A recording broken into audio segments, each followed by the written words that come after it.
TWR द्वारा प्रसारित कार्यक्रम जिंदगी की राह में आप सबका स्वागत बा।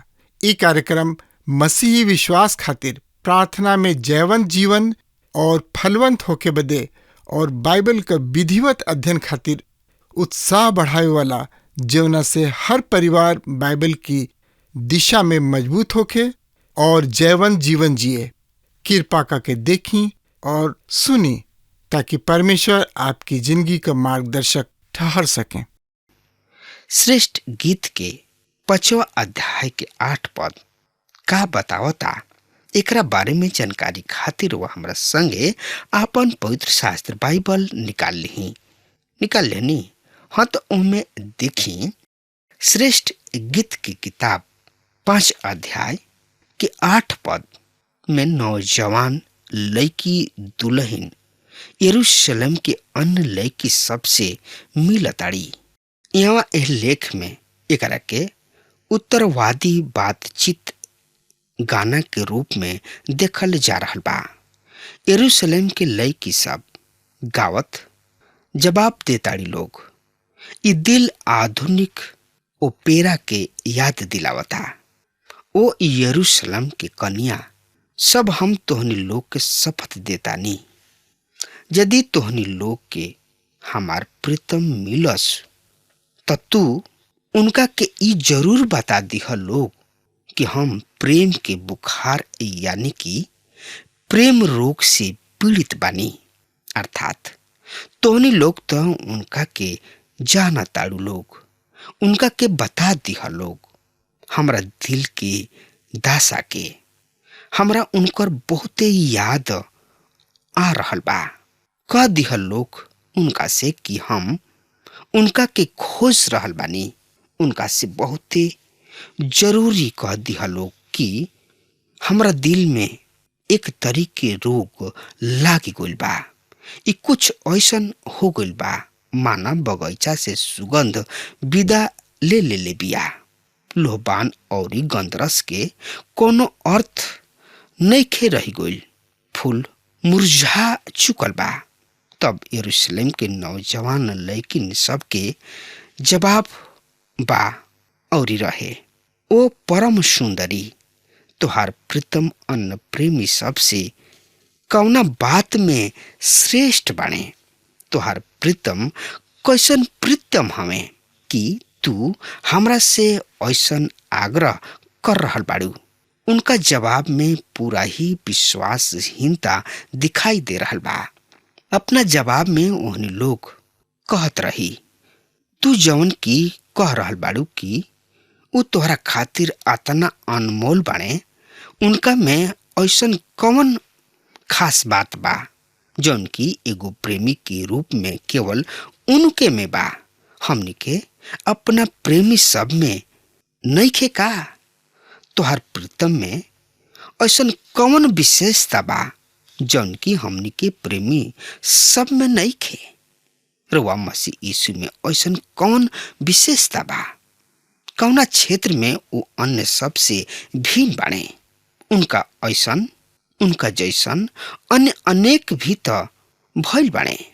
रउआ किने कौन कौन ऐसन सबूत बा कि उहे जेकर उ दावा करेलन? हमरा विचार से तो उ केवल मानो ही रहन। ई शब्द ह अविश्वासी सबके व्यापक रूप से विवाद होत रहल बा। मसीह यीशु के ऊपर जतना सब मतभेद के केंद्र उ बनल रहले, अन्य केहू के ना भइल। उस सब इतिहास के सबसे अधिक गहन विवाद सब के विषय बनल बाणे। ई बताई कि यदि रउआ से कहे कि जूलियस सीजर सही में एगो बदमाश, लूचा, लफंगा आदमी रहन, तो का उनका प्रतिरक्षा में जवाब देके खातिर खड़ा हो जाए? या एकरा विपरीत केहू ई सूचना देव कि जूलियस सीजर एगो संत रहन, त का रउआ हर से भर के इनकर प्रचार करे लगब? हमरा पर एकर कोनो प्रभाव ना पड़ी। हम तो इहे कहब कि लोग जौन की कुछ सोचत रहस पर जैसे ही केहू प्रभु यीशु मसीह के नाम ले लेला, सब मानव जाति दू भाग में बट जाला। मसीह यीशु के ओर आधा, उनका विरुद्ध। जरा सोची, का ई रोचक विषय ना हो कि परमेश्वर मनुष्य सबके अपना बेटा के विषय निर्णय लेवे खातिर प्रेरित कैले रहन। पिलातुस निर्णय के जाल से बच के निकल ना सकले। परमेश्वर उनका के ऐसन स्थिति में ला के खड़ा कैले रहन कि उनकरा बेटा के निर्णय लेवे के ही पड़ल। पिलातुस बड़ा ही सरलता पूर्वक बचे चाहत रहन। हम एह आदमी में कोनो ऐसन दोष नहीं खिपावत। हम एह आदमी के खून से निर्दोष बानी, पर वो कतना भारी भूल करत रहन। का एह सब शब्द से वो अपना आप के निर्दोष सिद्ध क दिले? ना मित्र, एकदम ना। वो अधिकारी रहन। वो भय और जवाब में आके वो आपन प्राण के बचौले, पर ना वो अपना दिमाग के संतुष्ट कर पौले और ना वो परमेश्वर के नजर में अपना आप के निर्दोष कर पौले। अब ये 1000 बरिस से कलीसिया अपना विश्वास मत में ये शब्द दोहरा रहल बिया। पिलातुस के शासन काल के अंतर्गत ऊ क्रूसित कइल गइलन, दुख उठौले, मार डालल गइलन और कब्र में राखल गइलन। मित्र, आज हम पिलातुस जी से कहे चाहब, पिलातुस जी, तू अपना हाथ धोला के द्वारा अपना आप के बचा लिहला। एकरा द्वारा तू एगो निर्णय ले लिहला और बड़ दुख के विषय ई बाकी तोहार ई निर्णय तोहरा अनंत काल के हित में नहीं खे। तू इन निर्णय के कारण अनंत पीड़ा में जा चुकल बड़ा। परमेश्वर तोहरा के एगो ऐतिहासिक अवसर देले रहन। ओ घड़ी तू अपना सुखद आनंद काल आरक्षित कर सकत रहा। ए लघु जिंदगी के पश्चात एगो सदा सर्वदा के सुखद जिंदगी कर सकत रहा। पर बड़ा दुख के बात बाकी तू ऊ सुखद अवसर पहचाने में अपना आप के, अपना जिंदगी के महानतम भूल क दिहला। अरे तू अपना आप के सोच बैठल रह कि हम न्यायी हई और मसीह यीशु एगो बंदी अपराधी हमें। पर वस्तु स्थिति एकरा विपरीत रहे। न्यायी तो प्रभु यीशु मसीह रहन और तू उनका सामने खड़ा बंदी रहा। उ क्षण, उ घड़ी तोरा हाथ से निकल चुकल। तू खुद अपना नियति निर्धारित कर लिहला। परमेश्वर हर एगो मानव के मसीह यीशु के विषय निर्णय लेवे के अवसर जरूर देले और निर्णय लेवे के ही होला। तोहार प्रीतम हमरा प्रीतम से कौना रूप में उत्तम बाड़े। इतिहास गवाह बाकी ऐसन अनेक अनेक भक्त सब मसीह यीशु के कोनो अन्य के सामने इनकार की अपेक्षा अपना प्राण के आहुति दिहल उपयुक्त समझ ले। उनका तो इहो स्वीकार ना रहे कि ऊ एक चुटकी भर लोहबान कैसर के चरण में राखावे, काहे कि उनकर प्रीतम मसीह यीशु भिन्न रहन, सबसे बढ़िया यानी कि सर्वोच्च रहन। कैसे? वो खुद परमेश्वर रहन। अब आई जा, देखी जा दुल्हा के खूबसूरती के बखान के। इह ओह लेकिन सब के खातिर दुल्हन के जवाब। ऊ उनका अविश्वास के उचित उत्तर देताड़ी। वो यरूशलेम के नौजवान लड़की सबके प्रहार से विचलित नहीं भइल। वो उपयुक्त खुशी के साथ एकर जवाब देताड़ी। प्रिय मित्र, यही अध्याय के 10-16 पद में एकरा बारे में एह तरी से लिखल गइल बा। दुल्हन कहताड़ी, हमार प्राणनाथ यानी कि प्रीतम तेज दराज हमें और उनका में लल्लीमा बा। 10,000 सब में एगो हमें। उनकर कपार सोना वरन चोखा यानी कि प्योर सोना के ऐसन ह। उनकर बार के लठ खजूर के गुच्छा के समान और कौआ के समान के करिया ह।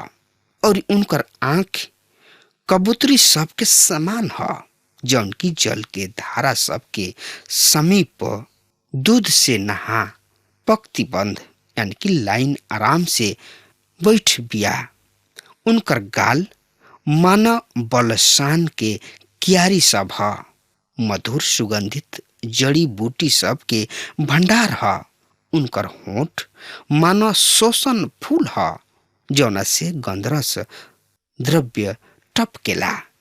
उनकर हाथ सोना के छड़ ह, जेकरा पर हरित मणि जड़ल बिया। उनकर शरीर मानो नकाशी कइल गइल हाथी दांत ह, जौना पर नीलमणि सब जड़ल बा। उनकर गोड़ संगमरमर के खम्हा ह, जौन की प्योर सोना के मंच पर बैठावल गइल बा। उनकर रूप लेबलोन के समान हाँ, सुंदरतम देवदार के समान ह। उनकर बोल बहुते मधुर ह, उ बहुते चाहे जोग हमें। हे यरूशलेम के पुत्री सब, ये हमार प्रीतम और ये हमार मित्र हमें। मित्र यहाँ ते एगो तथ्य त स्पष्ट बा कि दुल्हन बड़ा ही विस्तार पूर्वक अपना दुल्हा के खूबसूरती के बखान कर रहल बाड़ी। और रउआ शायद समझ ही रहल बानी कि ऊ ऐसन आखिर काहे कर रहल बाड़ी। ऐसे कि ऊ अपना दुल्हा के ना केवल बढ़िया तरी से वरन अंदर के दिल के भी जान गइल बाड़ी। यदि रउआ प्रभु यीशु मसीह के पक्ष में बानी, तब जरूरी बा कि रउआ उनका के अंतरंग रूप से जानी। और हम और रउआ ना केवल उनका के जानी जा वरन उनका से प्रेम भी करी जा। हमनी के सामने इहे चुनौती है। दुल्हा अपना कन्या यानी कि दुल्हन के खूब बढ़िया तरी से जान ले रही। ऊ उनका से आसिम प्रेम करत रही। ऊ तो यहाँ तक भी कहत रही, हमार हजारों हजार में एगो हमें। ऊ ऐसन बहुते लोग मसीह यीशु के विषय बहुते कुछ लिखले बाणे, काहे कि ऊ पूरा तरी से सुंदर हमें। अंग्रेजी के प्रसिद्ध बाइबल जेकरा के स्कोफील्ड रेफरेंस बाइबल के नाम से जानल जाला, डॉक्टर CISC के द्वारा पेश कइल गइल बा। ऊ मसीह यीशु के सुंदरता पर एगो लेख ए तरी लिखले बाणे, सब महानता के न्यूनता सब धूर में मिला दिहलस, सब बुद्धिमानी मूर्खता सब के द्वारा मिटा दिहल गइल। सब भलाई में एगो छोट बुराई किरकिरी बन जाला। केवल मसीह यीशु ही एगो भइले जेकरा विषय ई कहल जा सकता कि ऊ हर दृष्टिकोण से अथवा सबसे सुंदर हमें। हमनी के विश्वास बा मसीह यीशु के सौंदर्य के। सबसे पहले मसीह यीशु के सौंदर्य उनकर पूर्ण सिद्ध मानवता में है। एकर अर्थ मात्र ई ना कि ऊ एगो त्रुटिहीन मानव रहन, वरन ई कि ऊ पूर्ण रूप से मानव रहन। ऊ पूर्ण रूप से एकदम कहल जाओ ऊ मानव रहन। सिवा हमनी के पूरा स्वभाव एवं पाप प्रकृति के ऊ हमनी के सामने रहे। उस शरीर में और अनुग्रह में विकसित होत चल गइलन। ऊ मेहनत करत रहन, ऊ रोवत रहन, प्रार्थना करत रहन, ऊ प्रेम करत रहन। ऊ हमनी के तरी हर एगो क्षेत्र में परखल गइलन, पर ऊ सदैव ही निष्पाप ही निकलले। थोमा के तरी हमनियों के आपन स्वीकृति दोहराई, हमार प्रभु हमार परमेश्वर, हम तोहरा के सराहतानी, तोहरा के इज्जत मान मर्यादा देतानी, सम्मान देतानी, केहू भी ऐसा ना भइल जौन की मानव दिल के एहतरी निकट आ सकत होखे।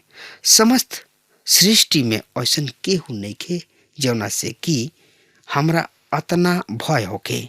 ऊ हमरा 20वीं शताब्दी के जिंदगी में ऐसा सरलता पूर्वक प्रवेश क जाले माना ऊ हमरे ही गली में पलल और बढ़ल बाणे। ऊ कौन पुरातन काल के आदमी ना हमें, ऊ संपूर्ण रूप से मानव हमें। मार्था उनका के झिड़कले रही, प्रभु तू देखत नहीं खा, तोरा कुछ चिंता नहीं खे कि हमरा के सब काम करे खातिर अकेला छोड़ दिहल गइल बा। यहुना उनका के पहाड़ यानी कि पर्वत पर मूसा और एलिया से बातचीत करत देखले, पर ऊ उनका सीना पर कपार टिका के बैठला से ना झिझकतले। पतरस उनका के आपन गोड़ धोए से मना क देताणे, निखन धोए देत, पर ऊ फेर कह रहल बने प्रभु हमार हाथ और हमार कपार भी धोता। प्रभु से आग्रह कर रहल बने धोवे के। चेला सब उनका से अटपटांग सवाल करत रहले। हाँ प्रभु यीशु उन्हीं लोग के डांटत भी रहले, पर उन्हीं लोग के समान बहुत ही अधिक करत रहले। उन्हीं लोग के नाम ले ले के पुकारत रहले और उन्हीं लोग के आश्वासन भी देत रहले, डरा लोग मत। ये सब में ऊ बहुते सुघर रहन, पर आजकल के एगो बहुते बड़ सवाल बा, का ऊ रउआ लोग खातिर व्यक्तिगत रूप से सबसे सुंदर हमें? रउआ उनका विषय वही उत्साह से उनका खूबसूरती के बखान कर रहल बानी जैसे कि दुल्हन कर रहल बाड़ी।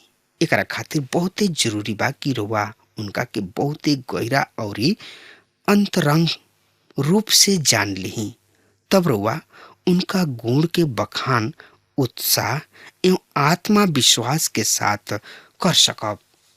जरूरी बा कि हमनी के उनका से वही स्तर के प्रेम करी जा। मसीह यीशु के पास आइल कोनो व्यापार समझौता ना हो, हमनी के दिल से उनका के सराही जा। वो हर तरी से सुंदर ही हमें। इनका बारे में इसको फील्ड आगे कहतड़े मसीह यीशु के बढ़िया दिल केहू के भी अनायास लुभा लेला। उनका में कुछ ढकोसला और सुखाफन नहीं खे।